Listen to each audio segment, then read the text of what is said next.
Veamos cómo se suman resistencias hidráulicas.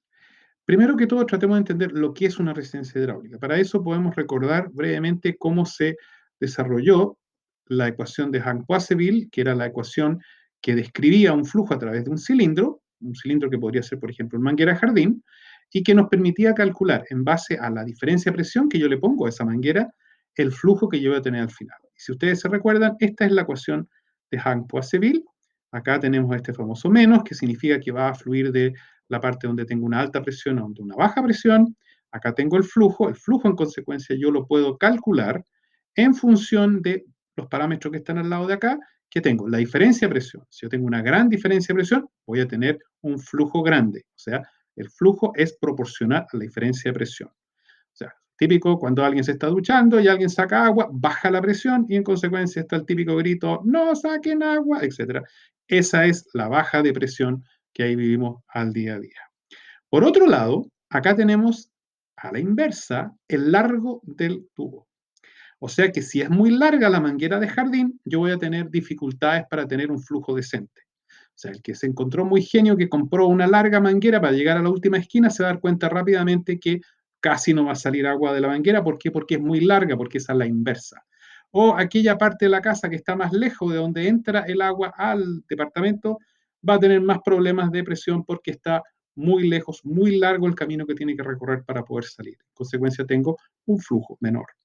Este parámetro de acá tiene que ver con las circunstancias y esto ya es geometría. Veamos los otros factores de acá.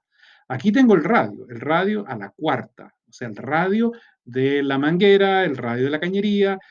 Si va a la cuarta, significa que si yo duplico el radio, instalé una cañería que es el doble del radio, yo voy a tener 16 veces más flujo. O si yo tengo un radio y lo reduzco a la mitad, yo voy a tener un 16avo del flujo. Esa es la típica razón por la cual en las películas, cuando a alguien le dice se está desangrando un pobre tipo, y le dicen presione la herida, tiene mucho sentido porque lo que se está haciendo con la presión se está reduciendo el radio de las arterias, de las venas que están en ese momento dañadas, y al reducirla, si por ejemplo la reduzco a la mitad, yo voy a tener un 16avo del flujo, o sea, voy a tratar de con eso probablemente salvar la vida de la persona hasta que llegue a auxilio. Y acá abajo tenemos la viscosidad. Si la viscosidad es alta, es a la inversa, si la viscosidad es alta, cuesta que fluya, alta resistencia, en consecuencia voy a tener un bajo flujo. Si la resistencia es baja, voy a tener un alto flujo. Esta era la ley de Hahn-Poiseuille, que, repito, nos permite calcular el flujo en un tubo si yo conozco la diferencia de presión entre ambos extremos, el largo del tubo, el radio del tubo y la viscosidad del medio, que sería en este caso el agua. Ahora, veamos, en general los parámetros que yo puedo variar son la diferencia de presión y el flujo. Los restantes están dados. Ustedes compraron una manguera, es la manguera que hay. Tiene un largo, tiene un radio y es agua, es la viscosidad del agua. O sea, todos estos factores de aquí son constantes, son dependiendo de lo que ustedes inicialmente instalaron, definieron, y el resto era un juego entre la diferencia de presión y el flujo. Por eso es que toda esta parte de acá la podemos separar y la podemos juntar formando aquí lo que se llama la resistencia hidráulica. Si se fijan, 8 eta delta L, aquí es 8 eta L. Delta L, L es prácticamente lo mismo, es el largo. Y pi r a la cuarta, aquí tengo pi r a la cuarta. En consecuencia, yo en este minuto, todos estos son los factores que están juntos acá, son prácticamente permanentes. Y todo esto, como están puestos en el sentido de expresar lo que es difícil que es para generar flujo, es lo que es la resistencia hidráulica. Hidráulica es porque es para líquido, no es resistencia eléctrica. Así que eso nos permite ahora definir lo que es la resistencia hidráulica. ¿Y cuál es la gracia de esta resistencia hidráulica? Con ella yo puedo definir en forma muy simplificada una relación entre la diferencia de presión que teníamos acá, el flujo y todo el resto está escrito en esta resistencia hidráulica. O sea que la ecuación de Hahn-Poiseuille, redefiniendo estos factores de acá como un solo número, terminan siendo lo que es la ley de Darcy, que es la relación entre la diferencia de presión, la resistencia hidráulica y el flujo. Con eso ahora puedo modelar sistemas como, por ejemplo, resistencias hidráulicas en serie. A ver, no nos concentremos todavía en las ecuaciones, miremos solamente estas figuras aquí en la mitad. Resistencias hidráulicas en serie significa que yo tengo esta resistencia hidráulica inicial, después paso a una segunda, a una tercera, pero están conectadas en serie. El líquido tiene que pasar por la primera para seguir a la segunda y finalmente pasar por la tercera.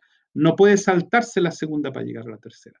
significa de que, por ejemplo, si es una manguera de jardín, aquí tengo mi primera manguera, aquí tengo mi segunda manguera, aquí tengo mi tercera manguera, pero están conectadas una detrás de la otra. Lo que entra por acá va a pasar a la próxima, va a pasar a la próxima. Así que por eso el flujo, aquí lo ven, el JB, es igual en cada una. Es el mismo flujo.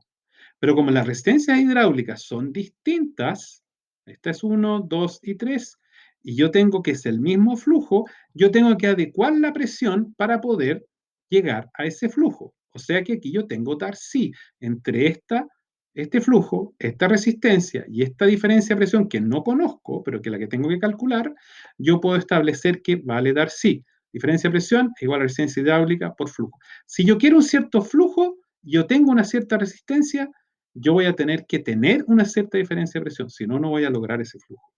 Así que si yo conecto en serie, lo que yo voy a estar haciendo es que en cada una va a tener que haber una diferencia de presión tal que genere el mismo flujo en cada una de las tres. Ahora, por otro lado, si están en serie, estas diferencias de presión van a dar en suma la diferencia de presión total. Esa está dada. Así que si yo tengo una diferencia de presión total, esa se va a descomponer en cada una de las distintas diferencias de presión. O sea, mi delta P total es igual a delta P1 más delta P2 más delta P3.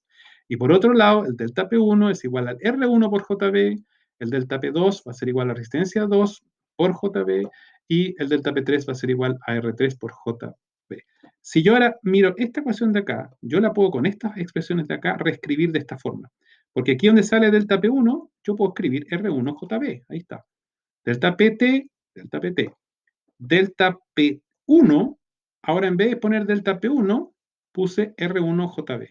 Acá, delta P2, en vez de poner delta P2, voy a poner R2JB. Estoy aplicando Darcy en cada una.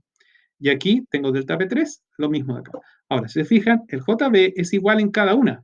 Así que yo la puedo factorizar. Y si la factorizo, me queda que R1 más R2 más R3 por JB es igual a diferencia de presión. O sea que esto se está comportando como si esto fuera una sola resistencia, como si estas tres resistencias juntas fueran una resistencia total. En consecuencia, la resistencia total cuando están en serie es simplemente la suma de las resistencias individuales. Eso lo tenemos aquí expresado como ecuación y lo tengo acá también como una expresión aparte, perdón, como una expresión aparte cuando la logre cargar. Ahí está la misma cosa, pero desarrollada. Y aquí tengo que la resistencia en serie es igual a la suma de las resistencias. Aquí el símbolo suma, sub i, el i es un índice que va desde 1 hasta donde tengan ustedes los distintos índices, y ustedes sencillamente están sumando. O sea, por ejemplo, al que le gusta en forma simple, si son 2, el serie total es igual al H1 más el H2. Y si son 3, entonces tienen que sumar el 1 más el 2 más el 3. Ahora, ejemplo de cómo esto se podría aplicar. Imagínense que a ustedes les dan las tres resistencias y le dan la diferencia de presión y les dicen cuál es la diferencia de presión que hay en cada uno de los flujos, en cada una de las resistencias, perdón, y cuál es el flujo total que van a tener. Ahora, si yo sé que tengo cada una resistencia, yo puedo calcular la resistencia total, sencillamente sumándolas. Si yo tengo la diferencia de presión total, yo aplico Darcy, como tengo la resistencia total, que la acabo de calcular, tengo esta que está dada, puedo calcular el flujo que hay, el total. Si yo conozco el flujo total, puedo multiplicarlo por cada resistencia y obtengo la diferencia de presión en cada una de las resistencias. Y de esa forma ustedes pueden, si les dan las tres resistencias que están en serie y la diferencia de presión, ustedes pueden calcular no solamente el flujo total usando Darcy después de haber sumado las resistencias, sino además pueden calcular en cuánto va a caer la presión en cada una de las resistencias. Esa es la forma como uno trabaja resistencias hidráulicas en serie.